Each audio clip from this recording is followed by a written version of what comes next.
ఐబొమ్మ రవి 5వ రోజు విచారణ కొనసాగుతోంది. అతన్ని సైబర్ క్రైమ్ పోలీసులు 3 గంటలుగా విచారిస్తున్నారు.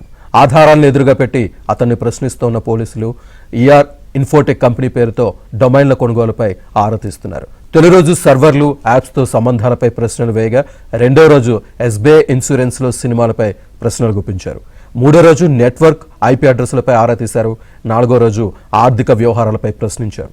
విచారణకు రవి సహకరించడం లేదని, పొంతనలేని సమాధానాలు ఇస్తున్నారని పోలీసులు తెలిపారు.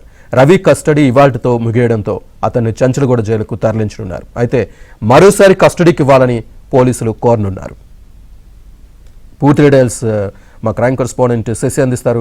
శశి, ఐబొమ్మ కేసులో రవికి సంబంధించినటువంటి కస్టడీ విచారణ కొనసాగుతుంది. ఈ రోజు ఆయన కస్టడీ విచారణ కూడా ముగుస్తుంది. సాయంత్రం 5 గంటలకు ఆయన సిసిఎస్ నుంచి తిరిగి కోర్టులో ప్రవేశపెడతారు. అనంతరం చంచలగూడ జైలుకు తరలించబోతూ ఉన్నారు. ఈ 4 రోజుల పాటు ఇప్పటికే కస్టడీలో భాగంగా విచారించిన సమయంలో ఇక రవి పోలీసులకు విచారణకు ఏమాత్రం సహకరించలేదు. పోలీసులకు కొంతలేని సమాధానాలు చెప్తున్నారు. కేవలం తనకు సంబంధించినటువంటి వ్యక్తిగత అంశాలను తప్ప ఇక ఈ ఐబొమ్మకు సంబంధించినటువంటి సినిమాల విషయంలో, తర్వాత వీడియోలు అప్లోడ్ చేసేటటువంటి విషయంలో ఎక్కడ కూడా సమాధానం చెప్పనటువంటి పరిస్థితి. ప్రధానంగా మొదటి రోజు కస్టడీలో భాగంగా ఇటు సైబర్ క్రైమ్ పోలీసులు ఆయన రన్ చేస్తున్నటువంటి ఐబొమ్మకు సంబంధించినటువంటి వెబ్సైట్, ఆ తర్వాత ఐబొమ్మ వెబ్సైట్ లో సినిమాలు అప్లోడ్ చేయడానికి ఏ సర్వర్లను వాడుతూ ఉన్నారు అంశాల గురించి కూడా ఆరా తీశారు.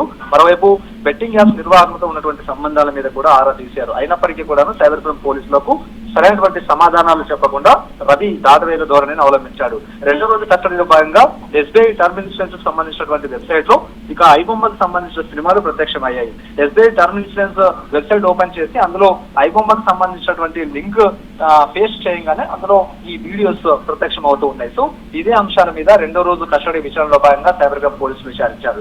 ఇక మూడో రోజు కస్టడీలో భాగంగా రవికి సంబంధించినటువంటి నెట్వర్క్, ఆయనకు సంబంధించినటువంటి ఏజెంట్లు ఎవరు, హ్యాండ్లర్లు ఎవరు, సినిమా ఏ విధంగా కొనుగోలు చేస్తాడు, సినిమాకు సంబంధించినటువంటి కాపీ ఆయనకు ఏ విధంగా వస్తుంది అనేటటువంటి అంశాల గురించి మూడో రోజు కస్టడీలో భాగంగా విచారించారు. అదే రోజు మూడో రోజు సిపి స్వయంగా రవిని విచారించినటువంటి సందర్భం ఇలా 4 రోజుల పాటు 5 రోజుల పాటు భిన్న కోణాల్లో విచారించినప్పటికీ కూడా ఎక్కడ రవి నుంచి సరైనటువంటి సమాధానాలు రాలేదు. మొత్తానికి ఈ రోజు మరో 2 గంటల్లో ఆయన కస్టడీకి సంబంధించిన విచారణ ముగుస్తుంది. అనంతరం ఆయన కోర్టులో ప్రవేశపెట్టిన తర్వాత చంచలగూడ జైలుకు తరలించబోతున్నారు.